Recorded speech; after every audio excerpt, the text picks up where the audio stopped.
আসসালামু আলাইকুম প্রিয় দর্শক, মোহাম্মদ আখতারুজ্জামান বলছি। ফিশারিজ বাংলাদেশ চ্যানেলটি বিশ্বের যে প্রান্ত থেকে দেখছেন সেই সমস্ত মাছ ও চিংড়ি খামারি ভাই বোনদের স্বাগত জানাচ্ছি। আশা করছি তারা ভালো আছেন। আজকে যে ভিডিও, সেই ভিডিওটি হচ্ছে সঙ্গত কারণেই এই সময়ের ভিডিও। আসলে আপনারা যারা মাছ এবং চিংড়ি চাষ করবেন তারা হচ্ছে কি করবেন, পুকুর প্রস্তুত করবেন। তো সেই পুকুর প্রস্তুত করা নিয়ে আজকের ভিডিও। আহ, আমি চেষ্টা করব আজকের ভিডিওতে আমার অন্য যে পুকুর প্রস্তুতির সহ আর যেসব কাজ আছে সেই ভিডিওগুলো আপনাদের হচ্ছে ডেসক্রিপশন বক্সে দিয়ে দিব।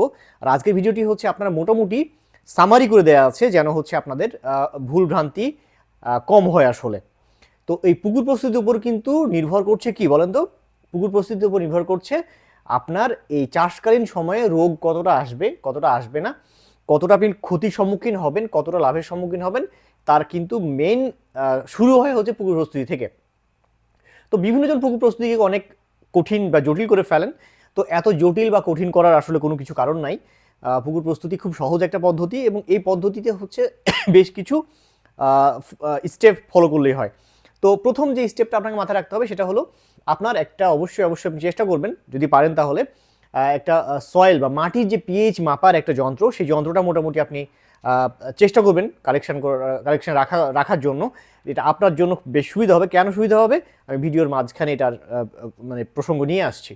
প্রথম স্টেপটা হচ্ছে, প্রথম ধাপটা হচ্ছে যেটা, সেটা হলো যদি আপনি সারা বছর অর্থাৎ 2024-এ গত বছর যদি আপনি পুকুরে বিভিন্ন ধরনের ক্ষতিকর কেমিক্যাল ব্যবহার করে থাকেন, তাহলে আপনার প্রথম কাজটা হবে পুকুরের তলদেশ থেকে আধ হাত পরিমাণ কাদা আপনাকে সরিয়ে ফেলতে হবে। এটা বিভিন্ন খামারি বিভিন্ন কথা বলবেন যে বিশাল পুকুর আমি কিভাবে কি করব, কিন্তু ভাই আপনি যদি সাস্টেন করতে চান, টিকে থাকতে চান, লাভ আরও বেশি পেতে চান, আপনাকে এই কাজটা করতে হবে।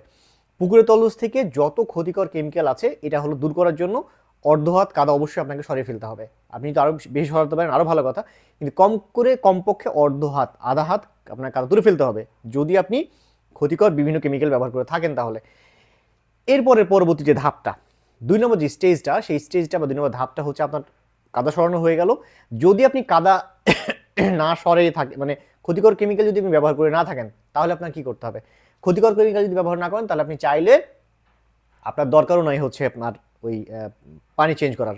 যেটা পানি আছে আপনি সেই পানি হচ্ছে থাকুক, কোনো সমস্যা নেই। পানি যদি থাকে তো সেই পানি থাকুক। সেই পানি থাকা অবস্থায় আপনি এটা করবেন, সেটা হচ্ছে রাক্ষুসে মাছ অপসরণ করবেন। এই রাক্ষুসে মাছ অপসরণ করার জন্য আমি বরাবর হচ্ছে আপনাদের একটা কথা বলে থাকি, সেটা হচ্ছে টি সিড কেক বা চায়ের বীজের যে খৈল, সেটা প্রয়োগ করার জন্য। এই চায়ের বীজের খৈল হচ্ছে নির্দিষ্ট মাত্রায় আপনি দিবেন।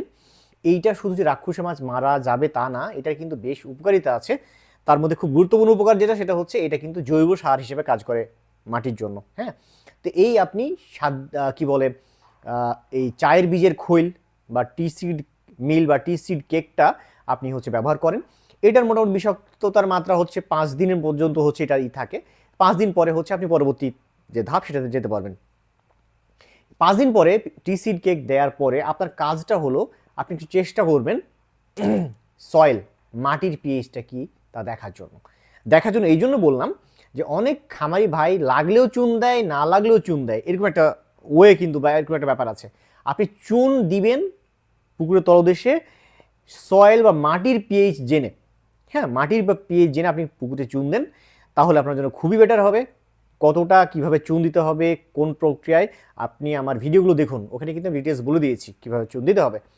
আপনার চুনের প্রক্রিয়া যখন শেষ হয়ে গেল, চুনের প্রক্রিয়া শেষ 6-7 দিন পরে দেখবেন মোটামুটি আপনার হচ্ছে একটা পানির একটা অবস্থা তৈরি হয়েছে, যতটুকু আসলে যতটা আপনি আশা করছেন সেরকম একটা অবস্থা, পানির একটা মানে অবস্থায় পৌঁছে যাবে সেই অবস্থায়। এখন যে বিষয়টা সেটা হচ্ছে পানি আপনার যতটা কম সম্ভব থাকবে, মানে যতটা কম থাকবে, মানে প্রাকৃতিক খাদ্য তৈরির আগ পর্যন্ত পানি যতটা কম থাকবে ততই আপনার জন্য ভালো। ঠিক আছে, যদি এখন নাও থাকে আর নাও করতে পারেন আপনি, পানি দেখা যাচ্ছে আগে থেকে অনেক বেশি আছে, তাহলে তার কিছু করার নাই, সেটা ওইভাবেই রাখতে হবে। তো চেষ্টা করবেন যেন পানি কম থাকে, বা একেবারে যদি পানি হচ্ছে দেখা যাচ্ছে যে পানি কি বলবো হালকা আছে, তো সেই অবস্থা আপনি যেটা করবেন সেটা হলো যদি পানি একেবারে না থাকে তাহলে প্রাকৃতিক খাদ্য তৈরির জন্য এক সিস্টেম, আবার পানি যদি হালকা থাকে বা পানি প্রবেশ করিয়ে এটা প্রাকৃতিক খাদ্য তৈরি করা যায়। তো ব্যাপারটা কীরকম, যদি আপনার তলদেশে মানে আপনার যদি টোটালি পানি না থাকে, তো পানি আপনার নাই, তাহলে কি করবেন আপনি? পানি না থাকলে আপনি সুন্দর মতো করে, পানি না থাক তখন আপনি হচ্ছে প্রাকৃতিক খাদ্য তৈরি করার জন্য খুব রিসেন্ট একটা প্রোডাক্ট বাজারে পাওয়া যাচ্ছে, সেটা হচ্ছে প্ল্যাংটোজেন। এটা প্লাঙ্কটন তৈরি করার একটা প্রোডাক্ট। এইটা হচ্ছে আপনি মাত্রা অনুযায়ী পুকুরের আগের রাতে ভিজিয়ে রাখবেন, ভিজিয়ে রেখে সেটা হচ্ছে পুকুরের তলদেশে আপনি ছিটিয়ে দেন, ছিটিয়ে দিয়ে এরপরে আপনি পানি পানি প্রবেশ করান।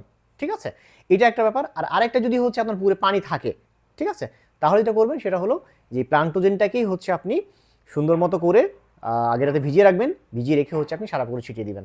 আপনারা যারা আমাকে ফলো করেন তারা খুব ভালো করে জানেন যে আমি বলি কখনোই প্রাকৃতিক খাদ্য তৈরি করার জন্য সার ব্যবহার করবেন না, রাসায়নিক সার ব্যবহার করবেন না।